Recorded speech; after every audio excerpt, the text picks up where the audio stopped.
Stick it to the fridge. All right, guys and ladies. Lady. You're the only girl in here. What are you talking about? Chris is here. That's true. Hey.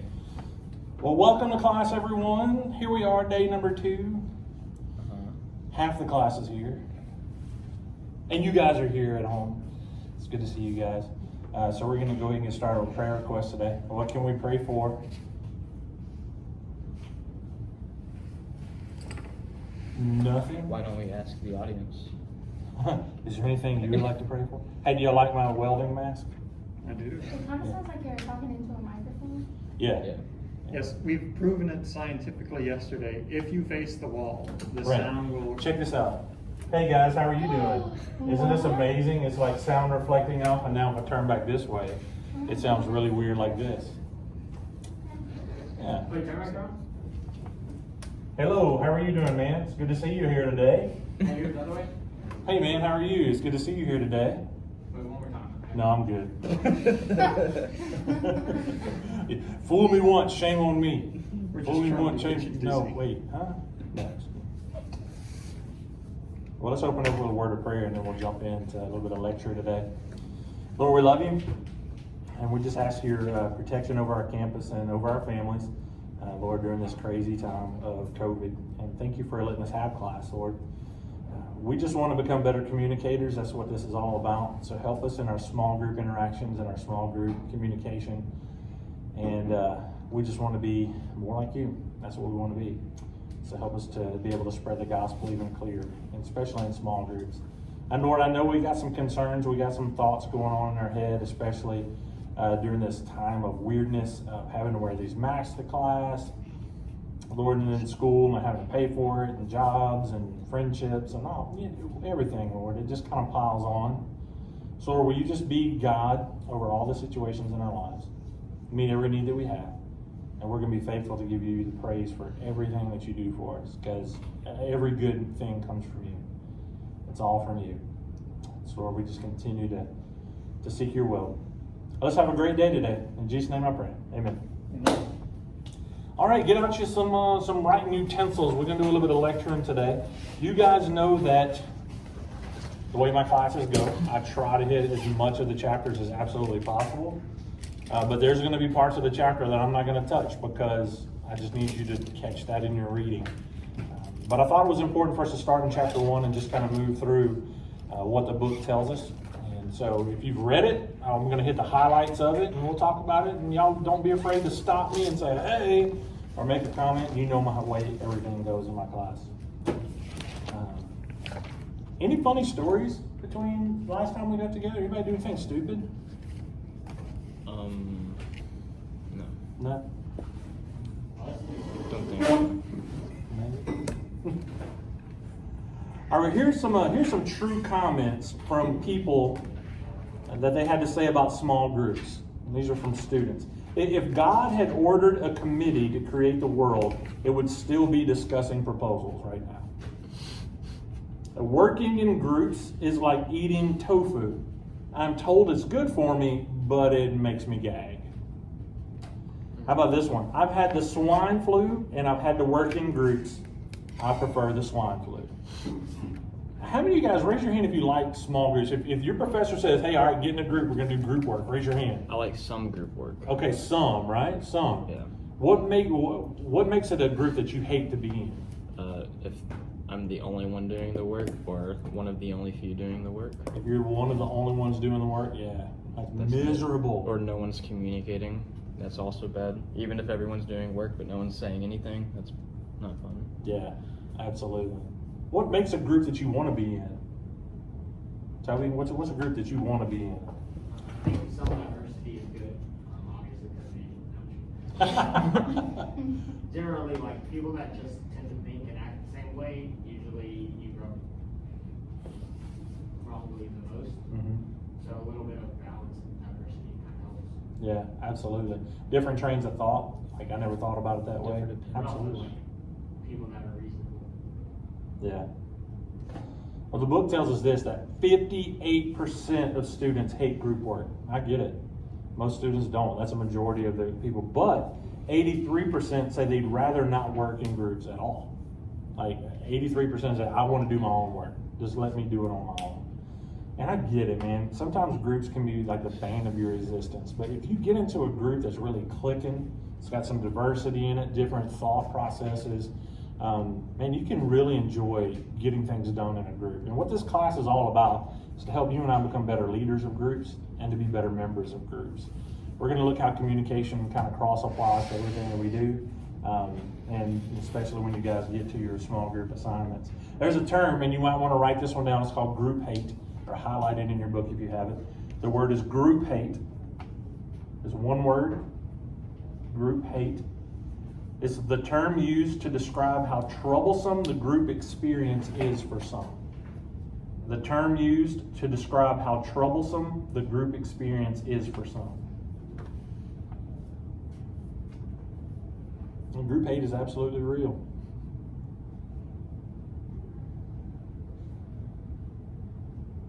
And kind of like what Chris said, if I were to ask you what you hated, like just maybe what you hated about being in a group, Chris said, man, it feels like sometimes I'm stuck doing all the work. 97% of students that took a survey said they felt stuck doing a majority of the work in their group. Now, I want you to put this together, right? 97% of students that were surveyed said they felt stuck doing the majority of the work in a group. To me, that's kind of funny, because how about the half of people who really didn't do the work in the group? Like, how are they represented in this survey? But I don't know, maybe it's even a thing. Like, even if you're not doing the work, maybe you feel like, man, I got to do all the work. I don't know how that works. But 97% of people said they felt like they were stuck doing a majority of the work in a group. There's a term called a social loafer.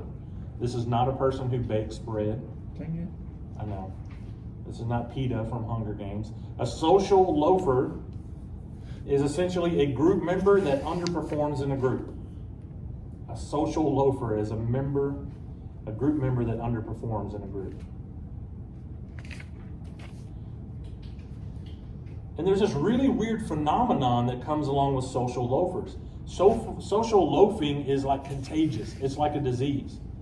Because even people who are not social loafers, people who are not inclined to be that way, what happens if you have someone in your group who is loafing, they're not pulling their weight, they're not doing what they're supposed to do, some people have a tendency to pull back so they will not be taken advantage of. It's like, well, you're not going to stick me with all the work, so they throttle back their contributions to the group so it doesn't feel like they're being taken advantage of. And so it's almost like a form of self-defense. Like, I'm not going to let you do that to me, so I'm backing off too. I don't know if I've ever done that or not. I've always been really concerned in groups, like, especially if it was for a grade. I'm like, oh no, I'm getting my grade, even if I got to pull everybody along with me. But social loafing is something that is absolutely true. And there are positives to working in a group, though. There are some positives. The book tells us this, that there are positive moments that can occur in small groups. What is a moment, if you've ever been in a group, now think outside the school, think outside, like Taco Bell says, think outside the bun, right? I would think outside the school, if you've been a part of a small group that has done something positive, what is one of those groups? Think of a group that some positive stuff came out of that you were in. Think about back in church. Did anybody do like a mission trip or something like that? Yeah.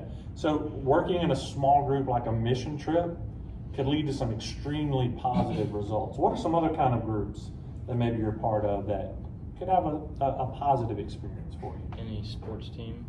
Absolutely, a sports team. If you're a member of a sports team, you're working together for a common goal, a common achievement. Maybe there's a Bible study group that you were a part of that you remember. It's like, man, that was awesome. People from different thought processes, but we all came together and we just had a great time. So there are definitely some positives to working in groups. So this whole idea of group hate, or people just don't like to be in groups, there is an antidote to it. There is a solution to it. And the book tells us this, that competent communication is a principal means of counteracting group hate. It says competent communication, you might want to write that down. Competent communication is a principal means of counteracting group hate.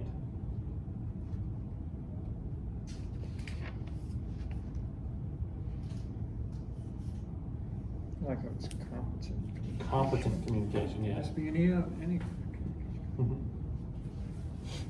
Competent communication is a principal means of counteracting group hate. In other words, what this means is a lot of the negative thoughts that people have about working in a group can actually be counteracted, can be overcome by competently conducting the group itself. Like if people hate being in groups because of all this stuff, all it takes is someone to come along and make this group hum along like a well-oiled machine, and people won't hate being in the group so much, is what we've come to find out. Because here's the truth, guys, there's no escaping groups. Whether it's here in college, whether when you go to work, you're gonna be in a group. You may be in a group retirement home one day. I mean, there's gonna be groups, right? You're gonna have, that's terrible, why'd I say that? Anyway, the things that come to pop in my head every once in a while. There's no escaping groups, and I guess you could go live in a cave somewhere. Which is really weird, because one time when I went to Colorado, I didn't know there were people like this. We drove up into the mountains of Colorado, like we found a trail, and it was not snowing, but we got so high up into the mountain that it began to snow. We were covered with snow, and the trail kind of narrowed down. We couldn't go anywhere. We were on the side of the mountain, and we looked right around the curve. There was a house. There was someone living at the top of that mountain. I was like, this is crazy. They were hermits. They didn't want to have nothing to do with anybody. And I was like, I read about that in books before. I never saw it before. I thought it was a myth. They had a fire coming out of the chimney. I was like, back up. I thought we were going to die. Really, because if we died, no one would know. It's pretty crazy. But yeah, I mean, unless you want to live in a cave or like in the mountains like that dude, you're going to be in groups. Think about even today. We're even taking group work virtual, right? Some of your classes may be online. You may have to attend one of your classes online. Karate. Karate? Yeah. You're in karate? Online karate. Are you in online karate? They have to video themselves. You have to video yourself doing the katas and stuff? That is the dumbest thing I've ever heard. Are you serious? Yeah. I'm glad I stuck with lifeguarding. Oh my goodness. She said you're gonna have to ask someone to hold a pillow for you so you can, perform your. On a pillow? Hey, do y'all hear this online? Charlie is in a virtual karate class. Let's all make fun of It's them. me. Yeah, it's Okay, Charlie. let's be honest. So he has to film himself doing all the moves. They've been doing online public speaking for a while now. Yeah, and I've taught it. So, I don't know. That's not. How come Well, it's a little bit different though, because on online public speaking, you have to gather your own audience and film yourself giving the speech in front of Is other there like people. an amount of people that they have to have? I always make it 3. But even during Corona though, during like this last semester, I was teaching the online class, and Have a dog. yeah, I mean it was like one student was like, my grandfather and I live in the same house, like I live with him, but even we're isolating ourselves from each other. She was worried about her grandfather, and so she's like, I can't have an audience. She's like, can I put my stuffed animals out and speak to them? I was like, go for it. I mean, it was a weird time right that moment. We were all at home. We didn't know what was going on. Hello, Mrs. Blueberry. Yeah, exactly. Hello, Teddy. Teddy Bear. But Teddy anyway. Roosevelt. Yeah. So the goal of this class really is to help you to become a competent communicator of a small group and teams. That's what we're trying to do. And so the book talks about a lot about myths of communication. Myths of communication. In fact, if you go onto our voice and onto Canvas, I actually gave a little 5 or 6 minute kind of spiel about the myths of communication. And let me find it real quick. It should be right here. Yeah, and so I'll just kind of hit those. If you want to go into to watch those a little bit later as well, you can definitely do that. I've already got it posted. But there are some myths about communication. And number one is that communication is a cure-all. Communication is a cure-all. And here's the truth about communication. It's not this magical elixir to all of your woes, especially in group work. It's not like a magic wand that you can wave around and make everything just right. Because what you'll find about even really good communication, it can expose the differences between people working in a group. And so you may be in a group with people and you find that they have qualities that you absolutely hate. Like that is one of the most selfish people that I know. Or, I cannot stand that person's sense of humor. And there's certain things that we just don't jive with. And so it doesn't matter how much you communicate with people, the truth is that sometimes communication is not a cure-all because we just don't like certain things. And so sometimes groups absolutely fall apart. They dismantle, and it's not because the communication is poor, it's but because everybody has different personalities, or you have different values and goals. And so those things clash because you have contradictory visions for the group that you're going to try to lead them into. So communication is not an end to itself, is what the book says. Communication is not an end in itself, but merely a means to an end. You're not going to be able to solve every problem that you have in a group simply by communicating about it or more effectively, because not all group problems are communication based. Sometimes they're personality based, and you just can't get around it. So one of the myths about communication is it's not going to cure everything. The second myth is that communication can break down. Now, you've heard me say this probably in other communication classes you've had with me. This is a big myth that communication can just crumble. It can break down. There's bad, it's just, no. It is a myth. Communication does not break down. Machines break down, but communication does not break down. And so remember, even if you're not saying something, you're still communicating. Even if you're not opening your mouth to say something, communication, you're going to communicate whether you want to or not. It could be the look on your face. It could be the way you're holding your body. It could be the sandwich you're eating. Good luck with getting the look on my face. What kind of sandwich you got, man? Oh, man. Next time, bring me one. No, so human beings, we can continue to communicate even though we don't want to. And even in groups, you'll notice this. We'll talk about it a little bit later. You ever have those people, they'll agree to something, but you know by their body language they really didn't agree? Yes. Sure. Or the way they say something. Yeah. So the view that communication can break down probably comes from the recognition that we don't always achieve our goals through communication. The group may just disband. You may not get to your desired results, and you may just quit. Was it communication's fault? No, not all of no. It can't, because communication doesn't break down. Myth number 3, effective communication is merely skill building. This one's a lot of fun to think about. You got to be careful about your communication skills, because if you develop a couple of them and you're good, you know a few, but you don't know them all. The trouble is we can get ourselves into hot water, because the book tells us without understanding the complexities of the communication process, no amount of skill training will be meaningful, and it may be harmful. And it gives this example of a woman who's been battered before. She's been hurt by someone, maybe even her husband or boyfriend or something.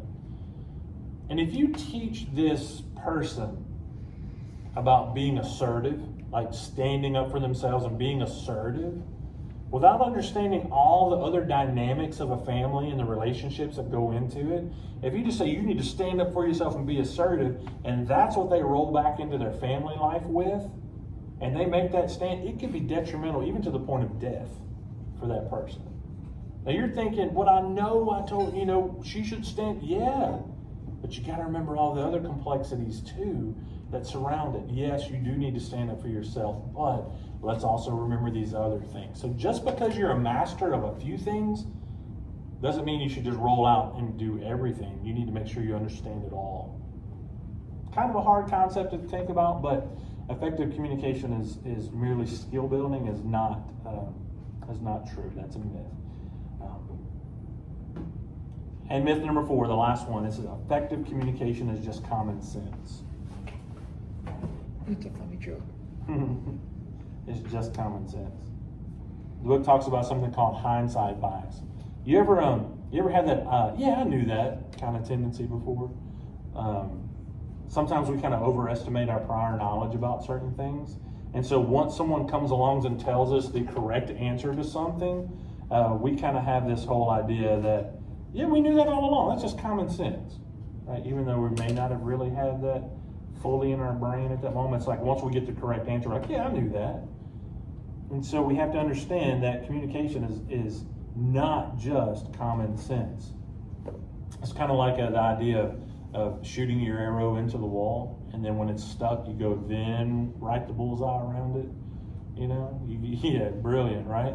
But you got to understand everything that it takes to get to that point. So the hindsight bias kind of influences us to view our communication as competent, and that it's really just common sense that we've been talking about.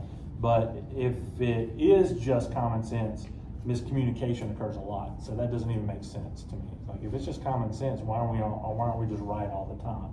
I'm wrong more than I'm right, it feels like sometimes. So it's not just common sense.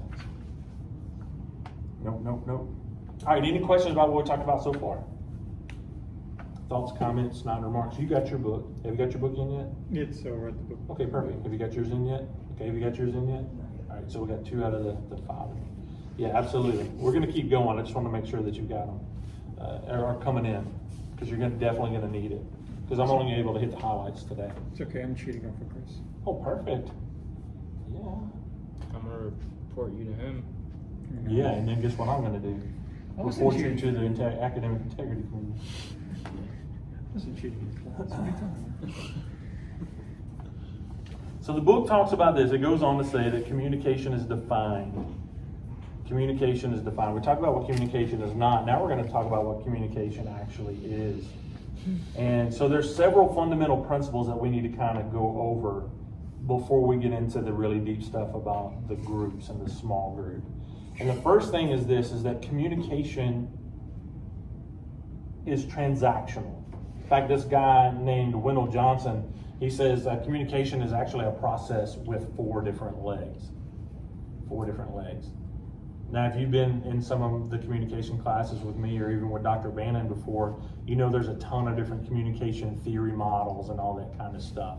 But the one thing about communication that's pretty much all universal is, if you're going to communicate with someone, first thing, you got to have a sender. You got to have someone who's sending the message, and you got to have a receiver of some sort. We're going to send the message, and we're going to have someone who actually receives it. And then, especially when it comes to public speaking and stuff like that, you got that whole feedback loop that helps us to kind of adjust the way that we send our messages out so people can really understand them.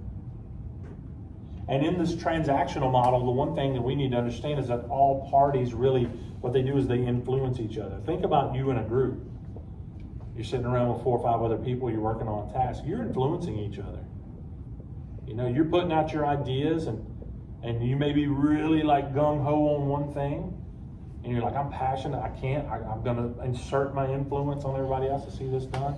And some things you're like, I don't really care, I don't really care what we do. So you take a more laid back approach. We're always influencing each other.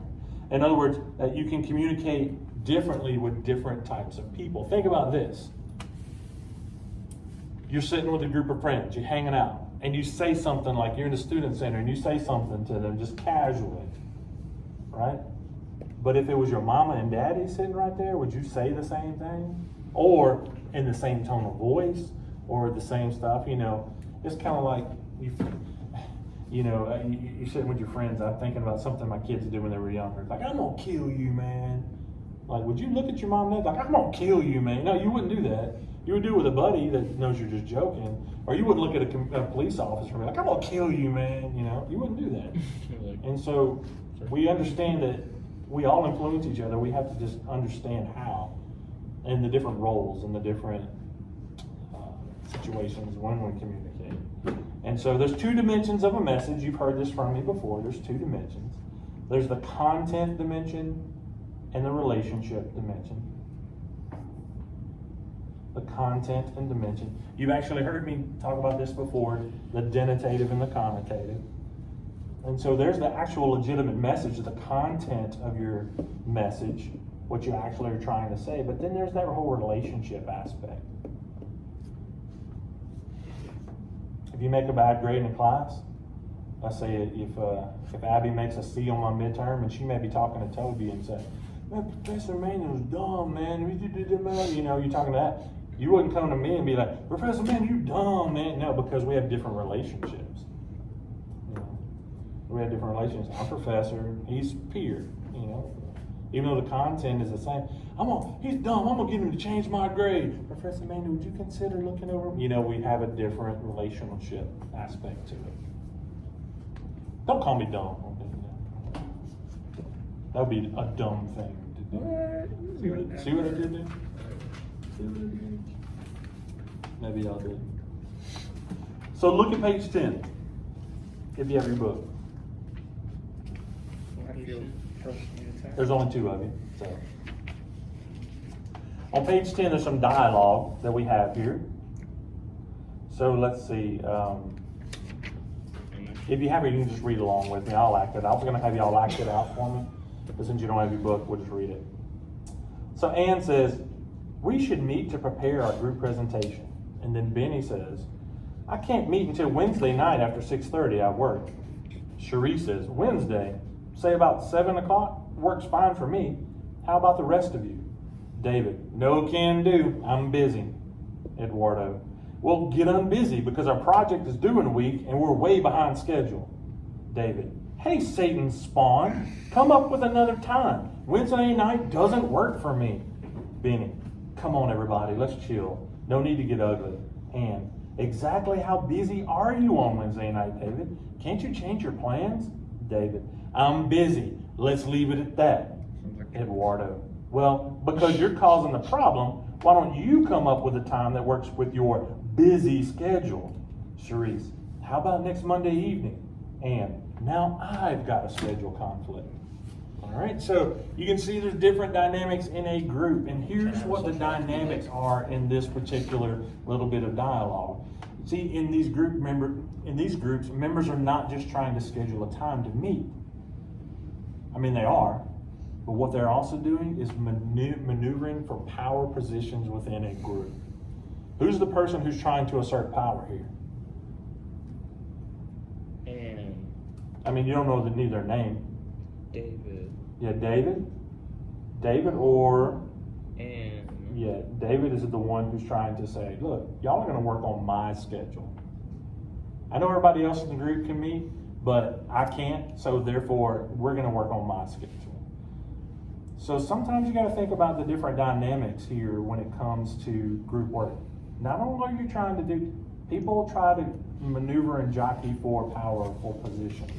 So when you're in a group, everyone, every utterance, every choice, every action, every verbal thing you say, every nonverbal you say, continually defines and redefines who you are in relation to the other group members and who the other group members are into relationship with you.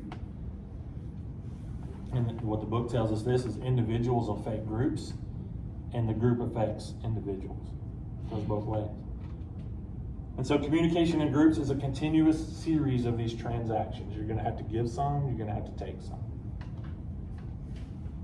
All right, questions so far? Do we need a break? Yes. Okay. I just got a little bit more to say today. And then really we're just barely scratching the surface of this actual chapter. One question. You asked me. So, a guy I listen to sometimes, not often, but Buddy Loafing, you probably know that. Yeah, I know Buck. He talks about. I know him personally. I ate shrimp in his backyard one time. Really? did he know? Yeah, he didn't know about it. He invited me over. He talks about this thing called ethnic Gnosticism. Mhm. Basically, Gnosticism is like information or knowledge is how you interpret it. And so, talking specifically about race relations and everything that's trending now, he basically says that if I perceive something to be racist, whether it is or not, then it is racist. Like if I think in my mind that it is racist, then it is racist. Whether you had intentions of it being racist or not. So basically going along with the theory that like communication or intent, communication is determined by the receiver, not the sender, Mhm. right? We talk about it in text messaging and stuff like that. Right. Like, what do you think about that? Is that a fair statement? Like, even if you say something to me that is never intended to be racist, if I perceive that it is racist, it is now therefore racist. Yeah, that's a great question. I wonder if there's a difference between offensive and racist. You know, like I may offend you with what I have to say, but am I truly, you know, can you say racist things without being racist? Yes. And can you, would stereotypical statements yeah. be racist without being offensive? I mean, that's what I'm asking. I don't know. What do you think? Can you Like, be? personally, like, if you make a comment about how, like, something to do with rice or something, I don't know, like, I'm not gonna be offended. Right. But at the same time, that could just be personal. I Mhm. personally am not offended. Right. Because you didn't perceive it as offensive. You didn't perceive it as racist. Right. Man, I don't know. It opens the gate, right? It opens the gate, and I'm not saying right or wrong. I'm just throwing for conversation out there. So it opens the gate to personal interpretation of everything. And so I don't know. It brings so much more dynamic into it. Because I could only be offended because you're white. Like, it could have nothing to do with even the statement. It Right. could just simply be the fact that you're white and talking to me. Right. If you were another minority doing it, then maybe not. Right. But it was just, yeah. No, man, that's a great question. It's modernism versus postmodernism. Yeah. Who interprets what it means? Who interprets what it means? I mean, you got to think about it like,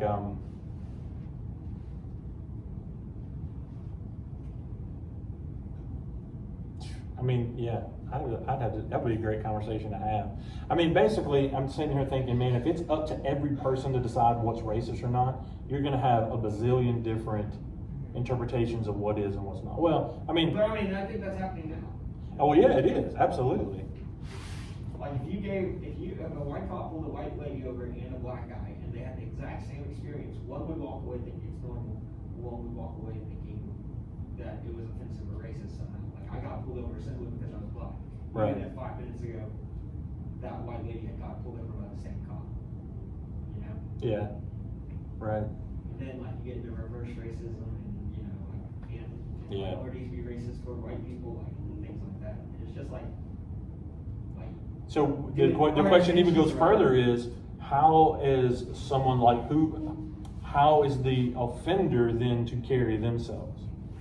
Like, how do I know what's going to offend someone or not? yeah. And do you just automatically err to the point where you say nothing that could be construed racist or offensive, which is not a bad plan. You know what I mean? Yeah, like, let's not be racist. Yeah, let's not be racist, you know?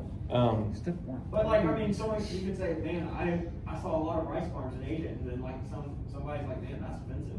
Right. Even if it's a factual statement, like, Right. it just perceives it as racist. Like, oh, you think all Asians just want rice or something? Right, because that's the difference, right? Even if I'm like trying to be funny and Charlie thinks something is funny, but Chris thinks it's offensive, even if it's, you know, Not offensive. even if it's not offensive, but even if I'm meant to just poke fun, Yeah. then we've got an issue. But if it's a statement of fact, like, hey man, there are paddy rice farms all over Asia, you know? And Charlie's like, well, that's offensive, man. You think all Chinese people eat rice? You know, wait, but all Cajun people do. You know, it's like I wasn't trying to be offensive. Okay, let's take a step back. You're offended. You're offended. That's a great question, man. Because it seems like intentions go out the window. Right. You know, it doesn't matter what you intend anymore. But it also is a person of, I think it also pairs with a person's character, because if you know me as someone who genuinely has people's best interests at heart, and you hear something that comes out of my mouth like, ooh, that could be construed as racist or offensive, but you know me, then we need to have a talk, because you can say, hey man, that came across like that could be perceived the wrong way, and I'm going to be like, oh dude, I never thought about that. So you know, it depends on the person too. But even like the case of Drew Brees a couple weeks ago, like where he got blasted by everybody. But if you look at his track record since he got to New Orleans, like he's helped poverty, he's helped African American communities. He's done the most in New Orleans. He's done more than all the governors have. Right. Like in actual efforts and commitment to those people. But he says one thing and all of a sudden nobody cares about his character anymore. Yeah. It doesn't matter who he was the last 15 years. All that matters is he said one sentence. Which brings in the whole idea of cancel culture. You know, that is very toxic right now. And like that's just his opinion. He admires the United States flag. Like he didn't say I hate black lives. Like that is not what he communicated at all, and that's Right. not what his life communicates.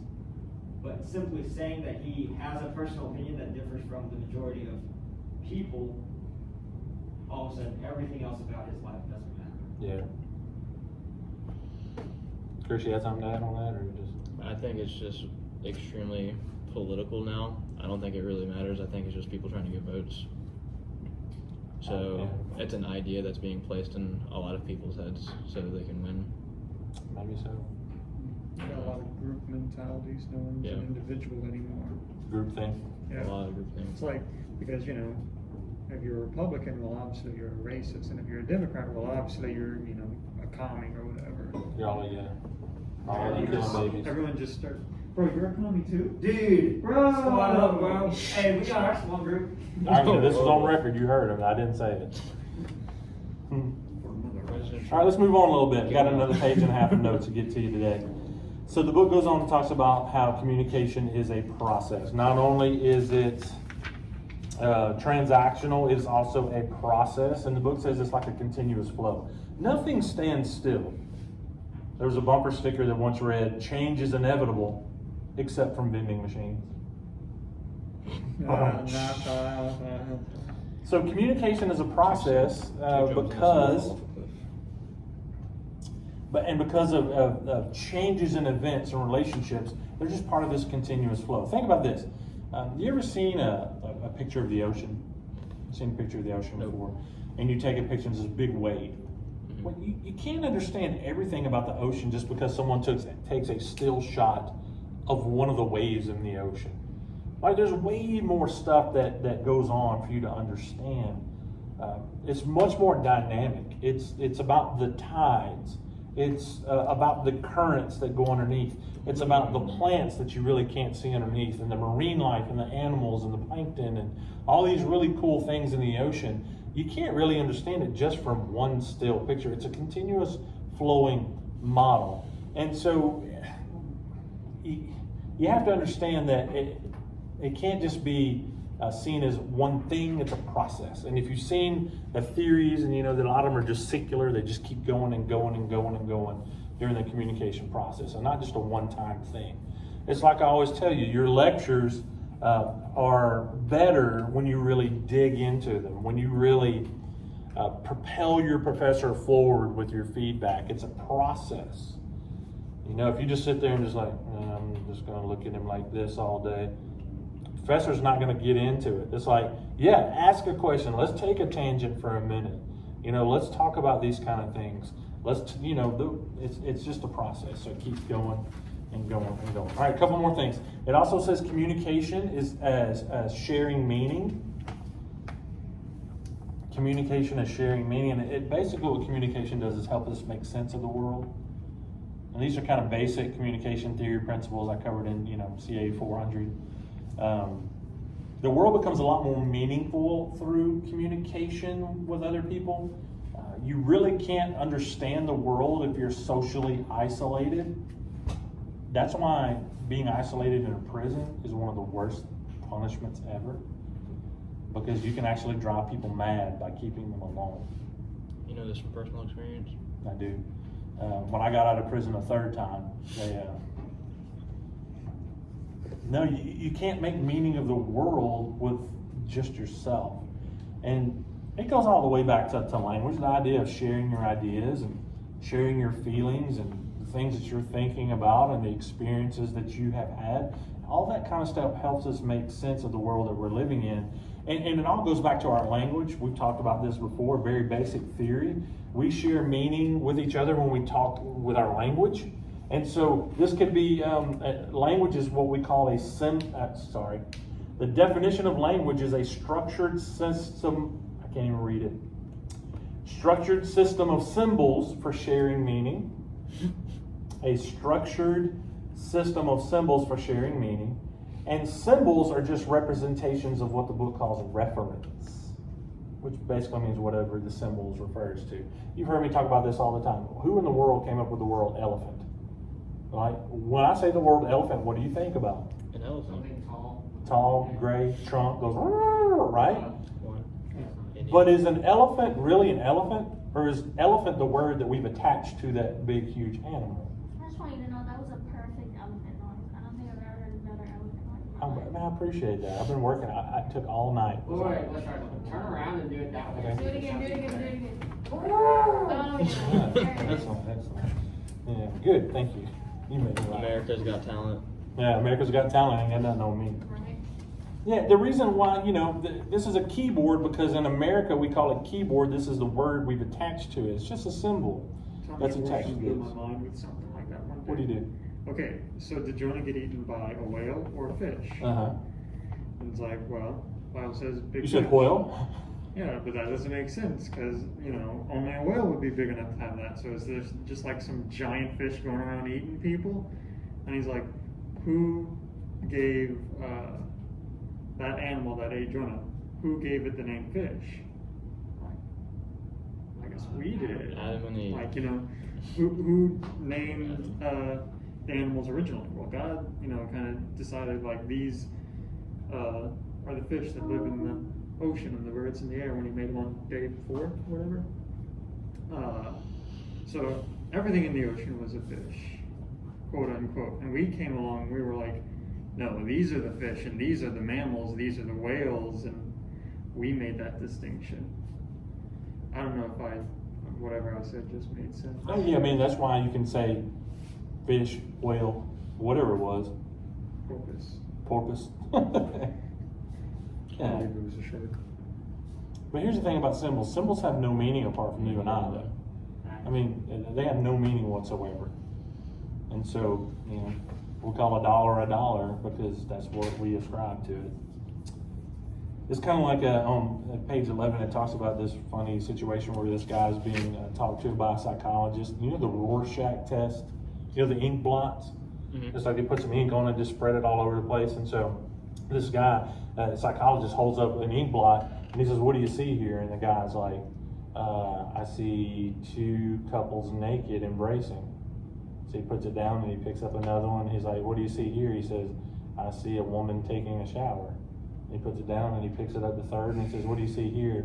He says, "I see a young couple kissing on a swing." And the guy's like, "Man, what's up with you? Why are you so obsessed with sex? What's going on here?" He's like, "I don't know. Why are you showing me all these dirty pictures?" See, it's all in the mind of the way that things are interpreted.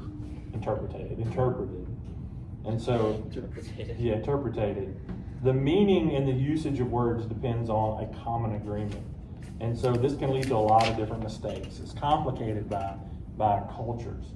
Because one culture may see one thing that we talk about in one way, and the other can see it in another. It's really even more complicated because of the nonverbals, right? Nonverbals, and we've talked about this in other classes. Pointing in one culture is not a big deal. But in other cultures, it's just like you flipped them off by doing this. And so that's my biggest famous analogy is that's why at Disney World they have to point with 2 fingers so they won't offend anybody. That's why flight attendants go with their whole hand. Here's your doors. But what if I'm offended by that? Yeah, but not culturally, you won't be. All right, and the last thing is this, and we really scratched the surface on chapter 1, is the definition of a group. So you want to write this down if you got your notes. The definition of a group. The definition of a group is this: human communication system composed of 3 or more individuals. A human communication system composed of 3 or more individuals interacting for the achievement of some common goals. A human communication system composed of 3 or more individuals interacting for the achievement of some common goals. And the last line says, who influence and are influenced by each other. Who influence and are influenced by each other. Is this on a page? It is. So the definition of a group, I'm going to tell you in just a minute, is human communication system composed of 3 or more individuals interacting for the achievement of some common goals, who influence and are influenced by each other. And that will be found on page, skip ahead, way ahead. You have the 10th version? I have the 9th edition. We had One more page. That's why it's mixed up. Earlier you said book on page 10 and we were on page 7 and I was like, Yeah, I went to. Oh, wow. So mine is on page 32. Oh, wow. Okay. What do you have, the 10th? Nerd. I have this in the books. Do you? That's what they sell in the bookstore. What version are It's we on? under the big thing that Page says 24. definition of a group. page 24. 24. This is gonna get nuts. Oh, man, we're gonna get nuts over with it. But there's like 5 pages in my book of like tests and quizzes and junk. Oh, well, that's the version we need. Well, no, it's not the teacher's edition. I have a student copy too. All right, the last term you need to know is the term aggregation. An aggregation is simply a collection of individuals. And the big thing I need you to know between an aggregation and a group, an aggregation is a collection of individuals. A group has to be someone who's striving for some common goals. An aggregation could be all of us waiting to get into Disney World in a line. That's just an aggregation. Even though we all want to get in, that's not really a common goal that we're working together toward. So know the difference of those. Now look, this chapter is big. We only covered about 1/3 of it. I need you to make sure you write the rest of it.